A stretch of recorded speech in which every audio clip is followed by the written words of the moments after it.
नमस्कार, मैं हूं आपके साथ सनाम हुसैन। आप देख रहे हैं एनडी न्यूज, साहस सच दिखाने का। आइए बात करेंगे कुछ खास खबर।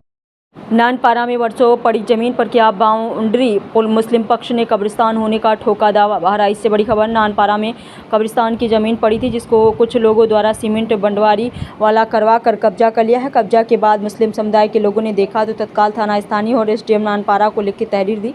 तहरीर के आधार पर मौके पर पहुंचे एसडीएम और थाना प्रभारी द्वारा दोनों पक्षों की बात सुनकर दोनों लोगों को अपना अपना दस्तावेज उपलब्ध कराने की मांग करते हुए 2 दिन का समय दिया है। इसके साथ ही कहा कि जिस पक्ष में मेरिट होगी जमीन उसके पक्ष में जाएगी। इस संबंध में जब नानपारा के मुस्लिम समुदायों के लोगों से जानकारी ली गई तो द्वितीय पक्ष पर आरोप लगाते हुए बताया कि वो जमीन कब्रिस्तान और करबला की है, जिस पर विपक्ष के द्वारा बिना जानकारी दिए ही सीमेंट बाउंड्री वॉल करवा दिया है, जिसकी जानकारी उन्हें 2 दिन बाद में मिली तो आनन फानन में लिखित तहरीर देते हुए सरकार से मदद की अपील की है। पूछिएगा, जो क्वेश्चन होगा पूछिएगा, जवाब देंगे।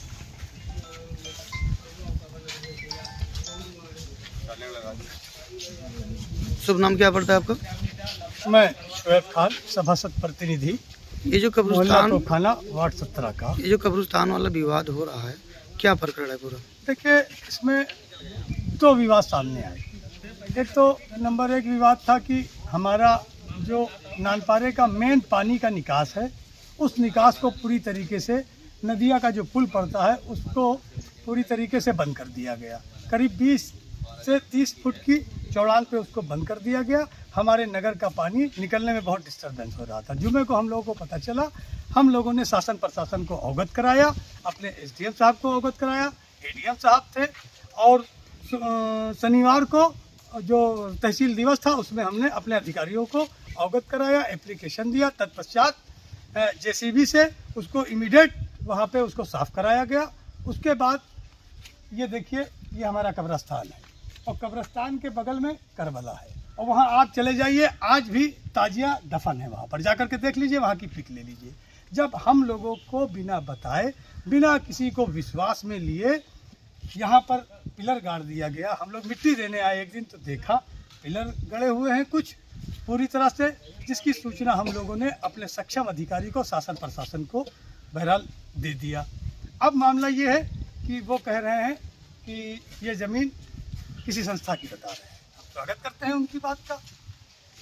अब मामला ये है कि हमारे पास जब पता चला कि इधर पोल गड़ रहे हैं तो हमने इसकी कंप्लेन किया, और कंप्लेन करने के बाद हम लोग भी पेपर में लग गए कि पेपर देखा जाए। पेपर कुछ पुराने हैं, पुराने में कुछ और कह रहा है, नए पेपर में और कुछ कह रहा है। अगर हदबरारी हुई तो हदबरारी, आप नियमता आइए, जो उसके नियम है, रूल्स रेगुलेशन है कि विपक्ष को भी सुना जाता है। ऐसा थोड़ा नहीं कि बस एक पक्ष के जो है आप काम कर दीजिए, विपक्ष की नहीं सुनेंगे। अगर कब्रिस्तान और करबले की पार्टी है तो आप उनको तो सहमत करेंगे, उनको तो आप विश्वास में लेंगे, उनको भी तो भाई कहेंगे कि आइए बताइए आपको क्या क्वेश्चन है। हम लोगों को नज़रअंदाज कर करके एक पक्षीय काम करके और वो पैमाइश करा दी गई। इसी पैमाइश का हम लोगों ने विरोध किया कि अगर पैमाइश करानी है तो भाई उसका जो सिस्टम है अकॉर्डिंग टू रूल आए भाई।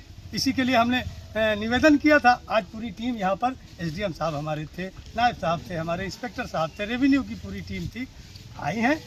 2 दिन का टाइम उन्होंने दिया है, 2 दिन का टाइम दिया है। 2 दिन के टाइम में हम अधिकारियों से बात करेंगे, अपने पेपर दिखाएंगे, और हमें उम्मीद है अपने कलेक्टर मैम से, अपने एसडीएम साहब से कि जो सच्चाई होगी वो सच्चाई का साथ देंगे। अगर हमारे पास कुछ पेपर है, इससे रिलेटेड पेपर निकलते हैं, हमारे जिम्मेदार हजरात, हमारे कमेटी के जिम्मेदार हजरात दिखाएंगे। अगर हमको न्याय मिलेगा तो ठीक, नहीं मिलेगा तो हम कोर्ट कचहरी में जाएंगे। ये जो बाउंड्री वाल करने वाले लोग हैं, ये कौन कौन से लोग हैं? बाउंड्री वाल जो बन रही है वो हमको तो लग रहा है कि इसके अंदर कोई भूमाफियाओं का हाथ है, लेकिन कुछ हमारे बुजुर्ग लोग, कुछ हमारे जिम्मेदार लोग कह रहे हैं कि विद्यालय का है। अगर विद्यालय की ज़मीन निकलती है तो हम विद्यालय के साथ हैं, विद्यालय की अपोजिशन थोड़ा नहीं है। विद्यालय विद्या का मंत्री है, हम स्वागत करते हैं विद्यालय का। इस संदर्भ में मौके पे एसडीएम साहब मौजूद थे, उनके द्वारा क्या आश्वासन दिया गया आप लोगों को? एसडीएम साहब के द्वारा ये आश्वासन दिया गया है, 2 दिन का टाइम एसडीएम साहब से लिया गया है। इन 2 दिन में एसडीएम साहब ने कहा कि जो आपके पेपर हो ये दिखाइए, अगर सहमत होते हैं तो अगर आपकी ज़मीन है तो आपके समक्ष होगा, अगर विद्यालय की ज़मीन है या किसी और की है तो उसको दी जाएगी। उन्होंने कहा तो इस पर हम लोग सहमत हैं, और 2 दिन का मौका मिला है, उस पर हम अपना पक्ष रखेंगे साहब के सामने।